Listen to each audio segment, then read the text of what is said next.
It's a great day in the snow. Hi, Kevin. We are working with Abraham, possibly,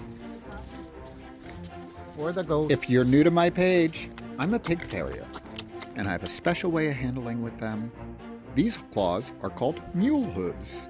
And look at my assistant today. Abraham did such a great job. He was so friendly. I want to show you guys just a little bit about how my communication with the animals are during service.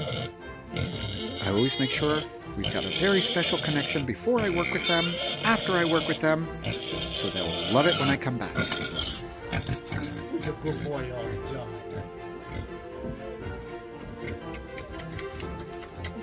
Abraham did great, but when I tried to leave, somebody was trying to hold me hostage. Can you see this one? Okay.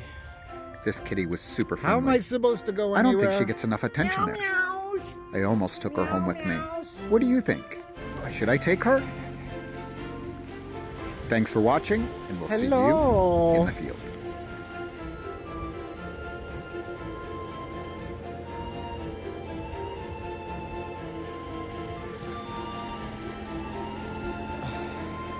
Good boy.